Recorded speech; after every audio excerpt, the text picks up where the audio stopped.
Because when I'm trying to hold the world together, that's when it falls apart the fastest. But when I have placed all that control in God's hands where it belonged in the first place, I find that what I see is falling apart is falling into place. God's creating something new out of the broken and the chaos. Do you miss having time for Jesus and yourself, but you're drowning in the responsibilities of motherhood? If so, you're in the right place. Hi, I'm Cheryl, wife, girl mom, and Jesus follower. I learned the not-so-secret ways to become the mom my girls needed by prioritizing Jesus back into my mom life and reclaiming my identity in Christ.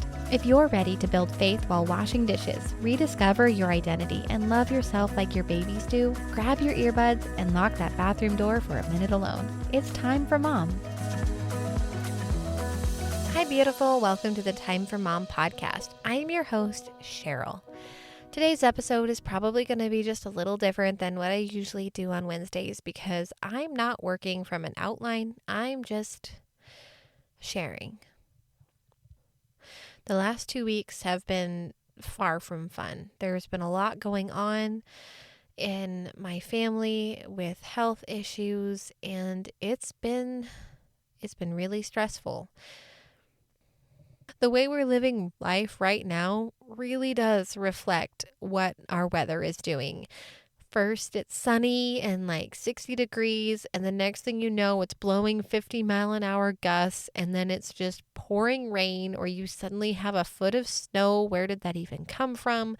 Then you're back to rain and wind, and then everything is calm and it's beautiful and sunny, and then it starts again.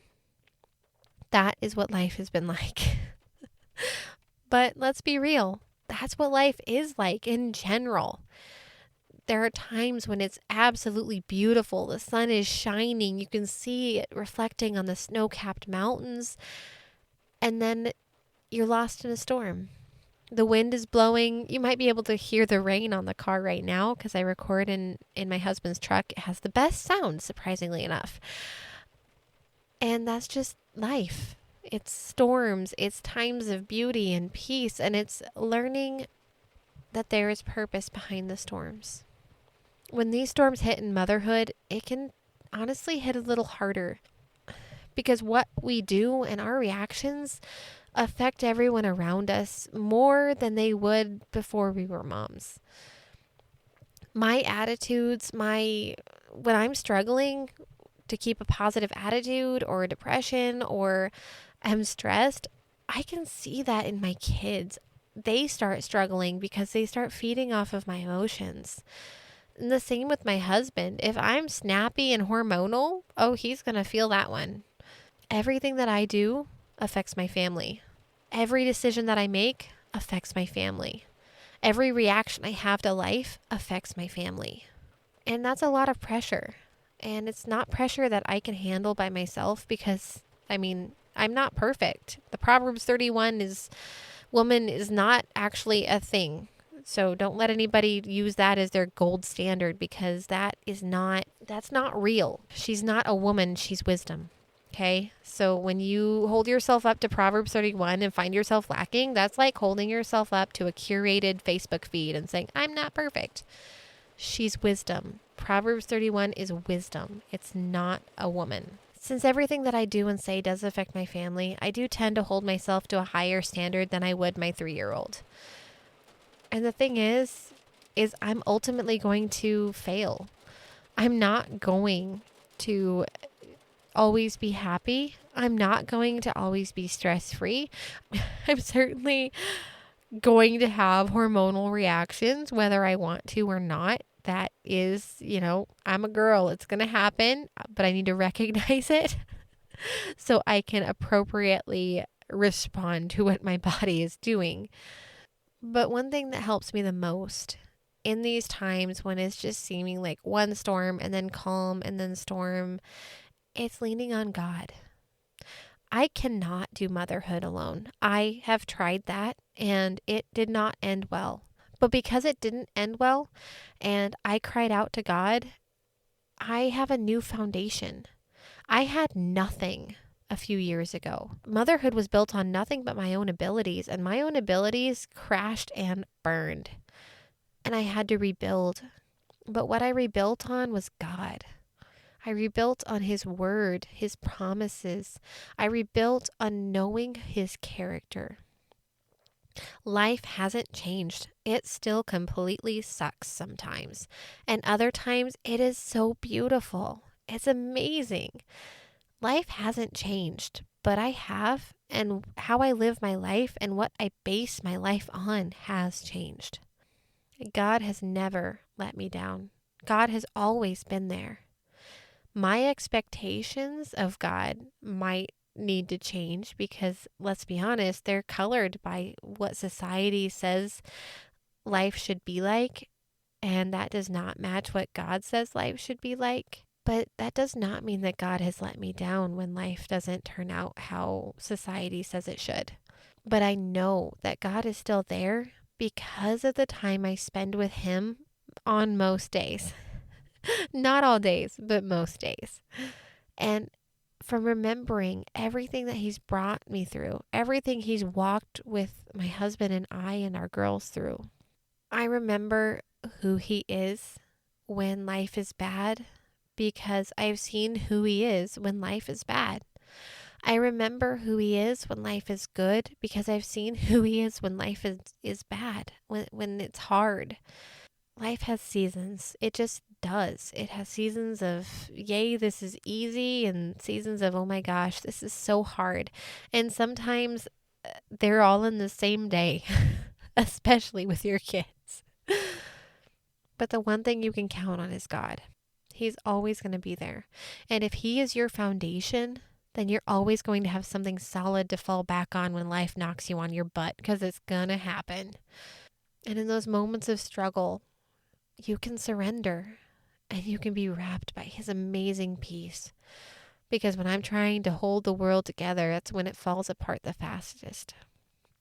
But when I have placed all that control in God's hands where it belonged in the first place, I find that what I see is falling apart is falling into place.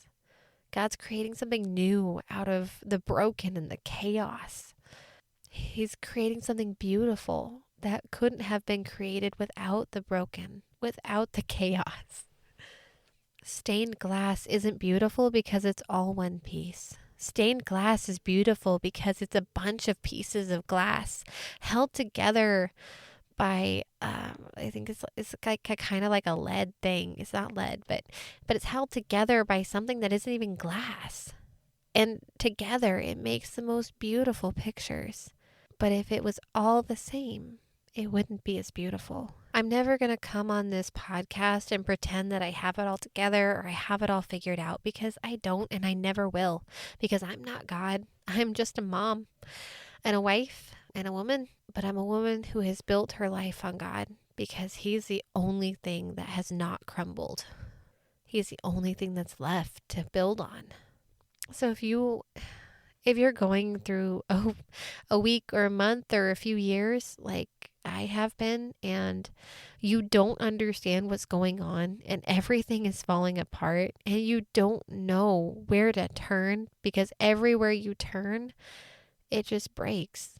And I would like to invite you to turn to God. Dig into His word, pray, cry out.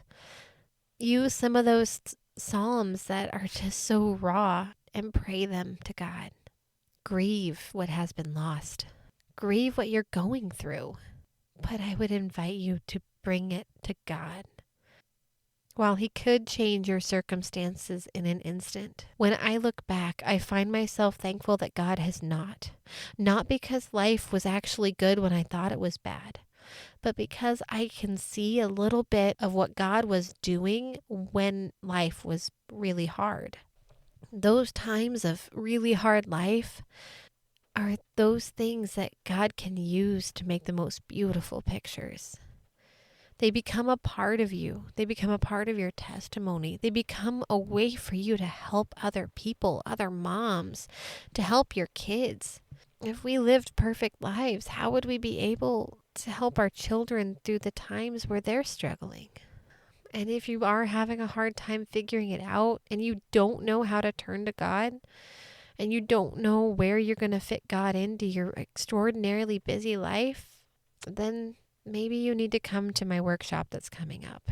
It's going to be on April 21st at 2 p.m. Mountain Standard Time, and it'll be live. If you want a replay, you need to let me know and I'll send you a replay.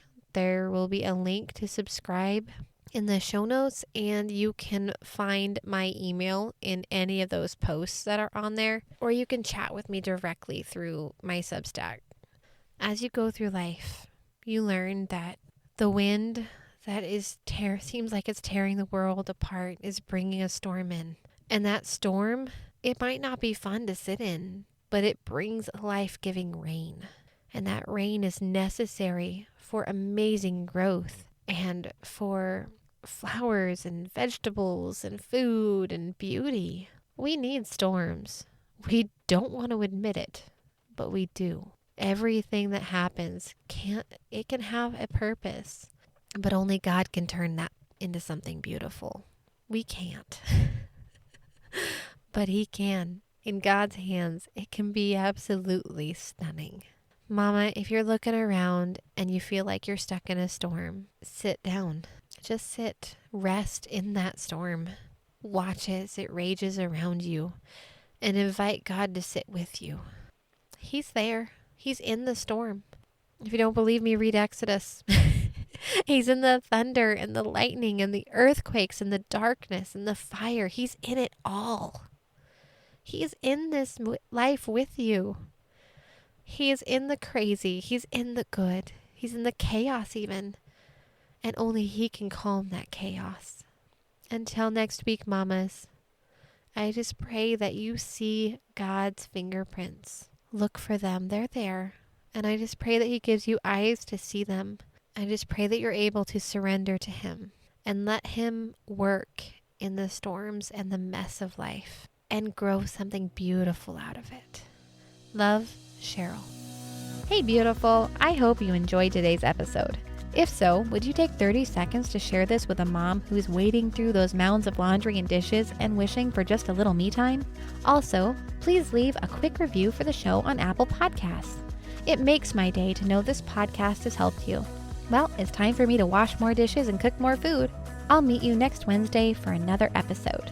Until then, may the God of grace fill you with His peace.